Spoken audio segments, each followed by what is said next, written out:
There are moments in life when everything feels like it's falling apart. You pray, you believe, you hold on, and yet things still break.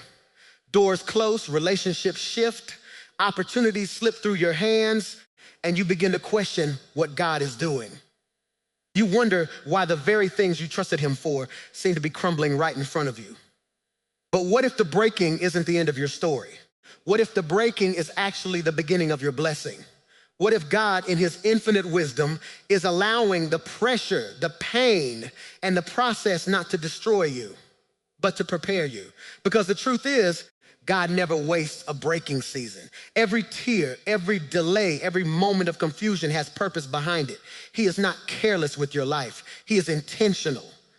When he breaks something, it is never to leave it in pieces. It is to reshape it into something greater than it was before. The breaking is not punishment. It is preparation. It is God removing what cannot carry where you are going and strengthening what will. You see, we often ask God for blessings, but we are not always ready for the weight of those blessings. We ask for elevation, but we resist the process that builds the character to sustain it. God sees beyond the moment. He knows what is ahead. He knows the doors he is about to open, the influence he is about to place in your hands, and the responsibility that will come with it. And because he loves you too much to let you step into it unprepared, he allows the breaking to come first. So if you find yourself in a season where things feel shattered, don't lose hope. Don't walk away. Don't assume God has forgotten you. This may be the very evidence that he is working on you in a deeper way than ever before. Because sometimes before God blesses you, he has to break you, not to harm you, but to humble you, to refine you, to align you, and to position you for what's coming next. God does not break without intention. Every fracture carries a divine purpose that goes far beyond what the natural eye can see. When something in your life begins to fall apart, it is easy to interpret it as loss, as failure, or even as abandonment. But God operates on a level that transcends human understanding, and what feels like destruction is often divine construction in disguise. He is not reacting to your situation. He is orchestrating it. The breaking is not random, it is strategic. It is targeted at the areas in your life that cannot go with you into your next season. There are parts of your character, your mindset, and even your attachments that may seem harmless, but they are not strong enough to sustain the blessing you are praying for. God sees the future weight of your calling, and he knows what will collapse under pressure if it remains unchanged. So he begins to deal with those areas, not gently removing them, but sometimes allowing them to break completely so that there is no temptation to return to them. Because partial change cannot carry a full blessing. In the breaking, God exposes what is hidden. He reveals what you depend on more than him. He shows you where your trust has been misplaced, whether in people, in your own strength, or in things that were never meant to define you. And while that revelation can be uncomfortable, even painful, it is necessary. Because anything that competes with God in your life will eventually conflict with your destiny. The breaking clears the ground so that God alone becomes your foundation. This process also reshapes your identity. Many times we build our sense of worth on things that are temporary, success, recognition, relationships, or stability. But when those things begin to break, it forces you to confront who you really are without them. It pushes you into a deeper dependence on God, where your identity is no longer tied to what you have, but to who he is. And in that place, something powerful happens. You become unshakable. Not because life is perfect, but because your foundation is secure. The breaking also teaches endurance. It stretches your faith beyond comfort and into commitment. It moves you from believing when it is easy to trusting when it is hard. And that kind of faith cannot be taught. It must be built through experience. Every moment you choose to hold on, even when you do not understand, you are developing a strength that will sustain you when the blessing comes. Because when the blessing finally arrives, it will require maturity, stability, and a heart that is aligned with God's will. Without the breaking, the blessing could become a burden. Without the preparation, the opportunity could become overwhelming. But after the breaking, You are different. You are stronger, wiser, and more grounded. You are no longer the same person who first prayed for the blessing. You are someone who can now carry it. And that is why the breaking is necessary. Not to destroy you, but to transform you into someone who is ready for what God has already prepared. There are times when God begins to take things out of your life, and it feels confusing because you didn't ask for removal. You asked for increase. You prayed for growth, for opportunity, for blessing, and instead you find yourself experiencing loss, distance, and unexpected change. What you have to understand is that God's pattern is not to release new things into a life that is still overcrowded with what no longer belongs. Before he adds, he subtracts. Before he releases, he removes. God sees what you cannot see. He knows what is ahead, what is attached to your future, and what cannot go with you into that next level. Some things in your life may feel comfortable, familiar, even valuable, but they are not compatible with where God is taking you. And because you may not willingly let go of them, he steps in and begins the process of removal. Not because he wants to hurt you, but because he is protecting your purpose. Sometimes the removal involves people. Relationships you thought would last forever begin to shift or fade. Conversations become less frequent, connections weaken, and you are left wondering what changed. But not every relationship is designed for every season. Some people are assigned to a chapter of your life, not the entire story. When God removes them, it is not always a reflection of their worth or yours. It is a realignment of your path. Other times, God removes distractions. Things that once held your attention, your energy, and your focus begin to lose their place in your life. Opportunities you thought were perfect suddenly close. Plans you carefully built start to fall apart. It feels like interruption, but it is actually redirection. God is clearing your schedule, your mind, and your priorities so that when he releases what he has for you, you will have the capacity to receive it fully.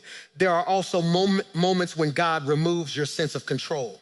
Situations arise that you cannot fix, cannot manipulate, and cannot fully understand. And in those moments, you are forced to surrender. You are pushed into a deeper reliance on him, where your trust is no longer based on outcomes, but on his character. That kind of surrender is not easy, but it is essential. Because as long as you are holding tightly to control, you cannot fully receive what God wants to place in your hands. Removal is rarely comfortable. It often feels like loss, like something is being taken from you without your permission. But what feels like loss is often protection in disguise. God is not just removing things randomly. He is making space. He is preparing room in your life for something greater, something more aligned, something that will not just bless you, but sustain you. And when the release finally comes, you begin to understand why the removal was necessary. You see how what was taken could not have carried what was given. You recognize that what you thought you needed was actually limiting you. And in that realization, your perspective shifts. You no longer see removal as rejection, but as preparation. You begin to trust that if God takes something away, it is only because he is about to release something that requires more space, more capacity, and a deeper level of readiness within you. Brokenness is often misunderstood because people associate strength with being untouched, unshaken, and emotionally unbothered. But in God's kingdom, strength is not the absence of breaking. It is what is built inside of you through it. There are seasons where God allows your inner structure to be stretched, exposed, and even fractured, not to weaken you, but to develop a deeper kind of strength that cannot be achieved in comfort. When everything is going well, faith can remain surface level. It is easy to believe when answers are immediate, doors are open, and emotions are stable. But God is not interested in shallow strength. He is building something deeper in you, something that does not depend on circumstances. So he allows situations that test the foundation of what you believe, not to destroy your faith, but to purify it. Brokenness has a way of stripping away illusions. It reveals where you are truly anchored. When life is stable, many people think they are strong, but it is pressure that reveals reality.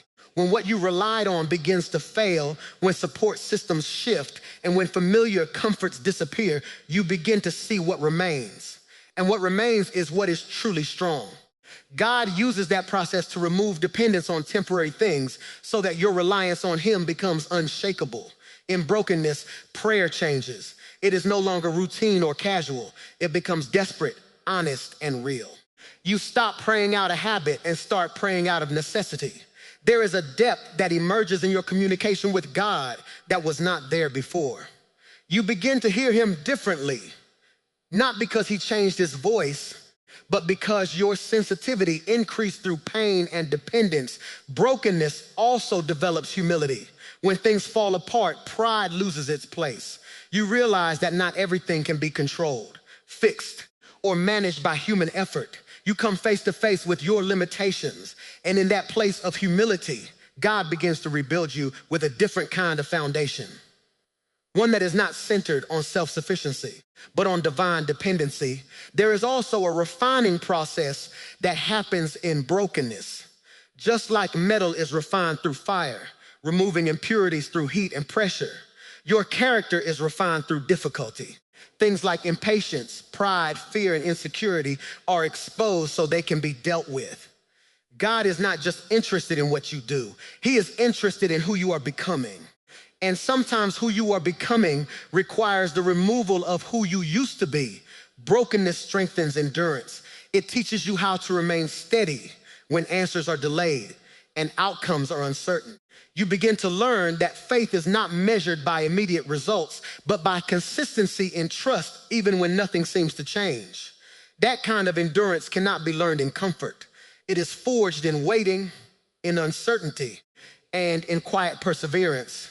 And even though brokenness feels like weakening at first, over time it produces something powerful. You become spiritually resilient. You are no longer easily shaken by circumstances that once overwhelmed you. You develop a calm strength, a steady confidence that is not dependent on external stability. It is the kind of strength that holds firm even when everything around you is unstable. Trusting God in the middle of pain is one of the hardest places a believer can find themselves, because pain speaks loudly while God often seems quiet. When life is stable, trust feels natural, almost automatic. But when circumstances shift, when prayers seem unanswered, and when confusion replaces clarity, trust becomes a decision rather than a feeling. It is in those moments that your faith is truly revealed. Not when everything makes sense, but when nothing does. Pain has a way of challenging your perception of God. It can make you question his timing, his presence, and even his goodness. You start asking why certain things had to happen, why certain doors were closed, and why certain prayers seemed to go unanswered. But trust is not built on understanding every detail. Trust is built on knowing the character of the one who is in control. Even when the details are hidden, God does not waste pain. Even when it feels random, even when it feels unfair, there is a purpose operating beneath the surface. Trusting him means believing that he is still working even when you cannot see progress. It means believing that silence is not absence and delay is not denial. Sometimes God is doing deeper work in the unseen places of your life while you are focused on what is visible and painful. Pain also exposes what your trust is really built on. When everything is going well, it is easy to say you trust God. But when comfort is removed, when answers are delayed, and when emotions are overwhelmed, you begin to see where your real dependence lies. If your trust is built on circumstances, it will collapse under pressure. But if it is built on God's nature, it will remain steady even in confusion. There is also a refining aspect to trusting God in pain. It purifies your faith from emotional dependency. It moves you from a place where you only believe when you feel good to a place where you believe because you know he is faithful. That shift is not easy, but it is powerful. It develops a deeper level of maturity where your relationship with God is no longer based on temporary feelings, but on enduring truth. In pain, trust becomes a form of surrender. It is the choice to release control when everything in you wants to grasp tighter. It is saying, even when I do not understand, I will not let go of God. That kind of surrender is not weakness. It is strength under pressure. It is the decision to let God lead even when the path is unclear. There are moments when trusting God feels like standing in uncertainty with no visible support. But even then, He is holding you in ways you cannot see. His presence does not always remove pain immediately, but it sustains you through it. He gives strength in ways that do not always feel dramatic, but are deeply sustaining over time. And as you continue to trust Him in pain, something begins to change within you. Fear starts to lose its grip. Anxiety begins to loosen its hold. Confidence in God grows stronger than confidence in outcomes. You begin to realize that even if the situation does not change instantly, you are not alone in it. That realization shifts everything internally, even when circumstances are still in motion. Resisting the breaking process of God often feels natural because human instinct is to avoid pain, discomfort, and uncertainty. When life begins to shift in ways that are uncomfortable, the first reaction is usually to pull back, to protect yourself, and to try to restore what feels familiar. But in the spiritual journey, resistance to God's breaking can actually slow down the very transformation that is meant to prepare you for your next level. When God begins to break something in your life, it is never random. It is targeted, intentional, and deeply connected to your future. But resistance happens when you try to hold on to what God is trying to release, or when you try to escape what God is trying to use for your growth. That resistance does not stop God's plan, but it can delay your readiness to step into it. Sometimes resistance shows up as denial. You refuse to accept that something is changing. You convince yourself that things will return to how they were, even when God is clearly shifting your direction. Other times, resistance shows up as distraction. Instead of facing what God is doing, you try to stay busy, to avoid reflection, or to numb the process with temporary comfort. But avoidance does not cancel transformation. It only postpones understanding. There are also moments when resistance becomes frustration with God. You begin to question why things are happening the way they are. You feel the pressure of the process, but you do not yet see the purpose. And in that tension, you are tempted to step out of alignment, to take control back into your own hands. But stepping out of alignment often leads to unnecessary struggle because what God is shaping requires surrender, not control. The breaking process is designed to reshape your internal structure. It is not just about external change. It is about inner transformation. When you resist it, you are essentially resisting the formation of strength, character, and spiritual maturity that God is building in you. And while that resistance may feel like self-protection, it actually slows down the very growth that will eventually stabilize you. God does not break you to weaken you. He breaks you to remove what cannot support your future. But resistance often comes from fear, the fear of loss, the fear of change, the fear of uncertainty. Yet what you are afraid of losing is often what God is freeing you from. And what you are afraid of stepping into is often what God has already prepared for you. There is also a hidden danger in resisting the breaking process. It can lead to unnecessary cycles. When you resist what God is doing, you often find yourself repeating lessons, revisiting situations, and encountering the same patterns in different forms. Not because God is punishing you, but because growth that is resisted is not fully completed. The process continues until the lesson is received. Surrender, in contrast, does not mean understanding everything. It means trusting that God's hand is still guiding, even when the process feels uncomfortable. It is the willingness to let Him shape you without constant resistance, even when you cannot yet see the outcome. And in that surrender, something begins to shift internally. Peace starts to replace tension. Clarity begins to form in confusion. And strength begins to rise where resistance once existed. Pressure is one of the most misunderstood tools in the hands of God, because from a human perspective, pressure feels like stress, burden, and strain. But in God's design, pressure is not meant to destroy you. It is meant to shape you. Just like coal is transformed into diamond through intense pressure over time, God uses pressure to develop value, strength, and depth within your life that cannot be produced in comfort. When pressure increases, it often feels like everything is closing in on you. Situations demand more than you feel capable of handling. Emotions become heavier and clarity seems distant. But what you are experiencing is not random overwhelm. It is divine shaping. God allows pressure to touch specific areas of your life because those areas are connected to your destiny. He does not place unnecessary weight on you. Every pressure point is intentional. Pressure has a revealing effect. It shows what is truly inside you. When life is easy, it is difficult to know how strong your foundation is. But when pressure comes, everything that is unstable begins to surface. Weak areas become visible, hidden fears come to light, and unresolved issues rise up for attention. This is not to shame you, but to show you what God is ready to strengthen. He cannot heal what is hidden, and pressure often brings hidden things into the open. There is also a shaping process that happens under pressure. God uses it to develop spiritual resilience. Instead of reacting emotionally to every challenge, you begin to learn endurance. You start discovering that strength is not the absence of difficulty, but the ability to remain steady within it. Pressure teaches you how to stand when standing feels difficult, how to believe when answers are delayed, and how to move forward even when clarity is not yet complete. Pressure also refines priorities. It forces you to evaluate what truly matters. Things that once felt important begin to lose their weight, while things that are eternal become more valuable. Your focus shifts from temporary distractions to deeper spiritual alignment.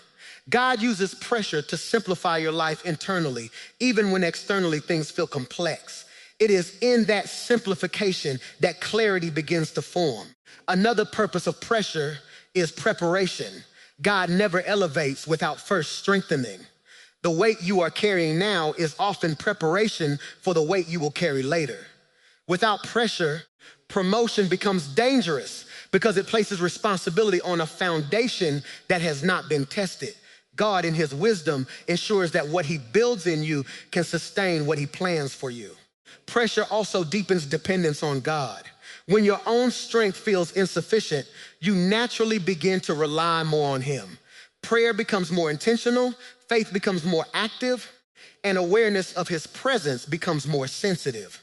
In pressure, you learn that self-reliance is limited, but divine reliance is limitless. And even though pressure feels intense, it is never wasted in God's process. It is shaping patience, strengthening endurance, refining character, and building capacity. What feels like strain today is actually preparation for stability tomorrow. What feels like weight is forming something valuable within you that will only be revealed when the process is complete. There is a powerful transformation that takes place when broken pieces are placed in the hands of God, because what looks unusable to people is never beyond his ability to restore. Human perspective often sees brokenness as the end of usefulness, but God sees brokenness as raw material. What is shattered in your life is not discarded in his eyes. It is gathered, held, and prepared for a greater purpose that only he can accomplish. Broken pieces often represent the moments where things did not go as planned. Dreams that collapsed, relationships that ended, opportunities that slipped away, and expectations that were not fulfilled. In those moments, it is easy to feel like something valuable has been lost permanently.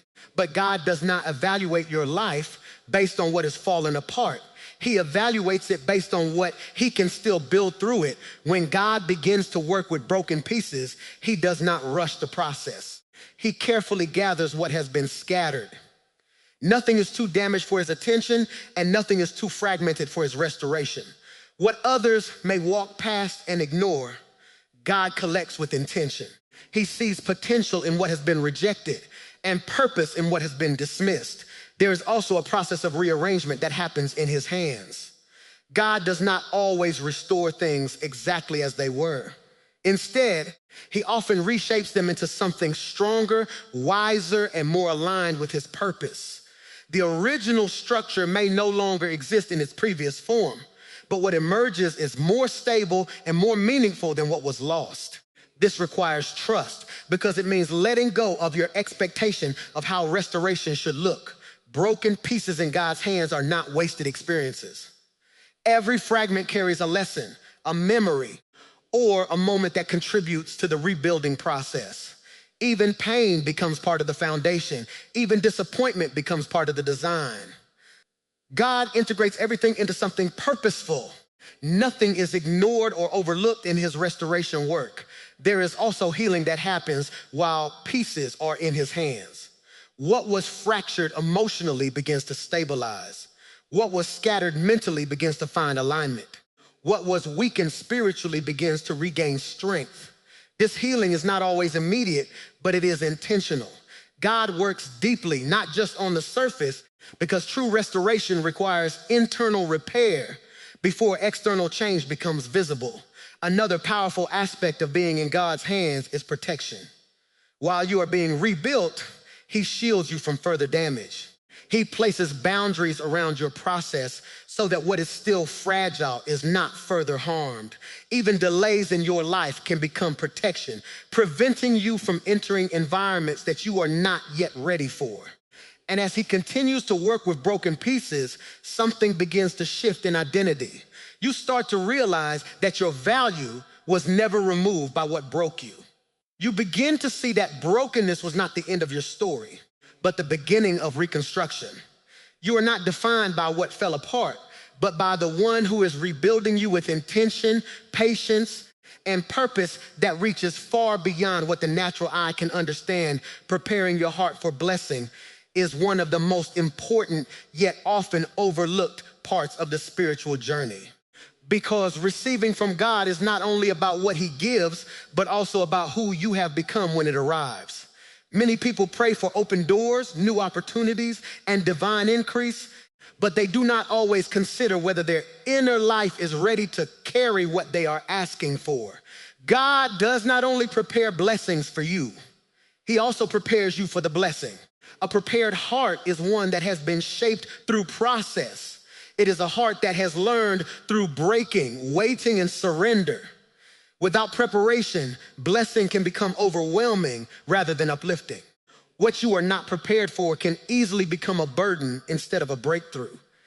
That is why God works deeply within before he works outwardly in your circumstances. One of the first signs of a prepared heart is humility. When God begins to shape you, pride is gradually removed because pride cannot sustain blessing. A heart that is still focused on self-glory will struggle to handle divine elevation. But a heart that understands dependence on God remains steady in both lack and abundance. Humility keeps you grounded when doors begin to open. Another aspect of preparation is patience. God develops patience in seasons where answers are delayed and processes are slow. This patience is not passive waiting. It is active trust. It is the ability to remain faithful even when timing does not match expectation. Without patience, blessings can be rushed, misused, or missed entirely. But a prepared heart learns to trust divine timing more than personal urgency. God also prepares your heart by refining your desires. Not every desire you begin with is aligned with your destiny. As you grow spiritually, some desires fade while others become clearer. God shapes what you want so that it aligns with what he knows is best for you. This alignment protects you from receiving things that look good but are not meant for your future. There is also emotional maturity involved in preparation. Blessing often comes with responsibility, visibility, and influence. Without emotional stability, these can create internal pressure. God works on your reactions, your responses, and your inner balance so that when increase comes, you do not collapse under its weight. Emotional maturity allows you to remain steady regardless of external changes. Preparation also includes spiritual sensitivity. God trains your heart to recognize his voice, his timing, and his direction. This sensitivity ensures that when opportunities come, you can discern whether they are aligned with his will or merely distractions. A prepared heart is not easily misled because it is anchored in spiritual awareness. And as God continues to prepare your heart, something deep begins to shift within you. You become less focused on just receiving and more focused on being ready. You start valuing the process more than the promise alone. You begin to understand that preparation is not delay, but design. It is not rejection, but refinement. And in that place of inner formation, you are quietly being shaped into someone who can not only receive blessing, but sustain it, protect it, and walk in it with wisdom that reflects the work God has done within you.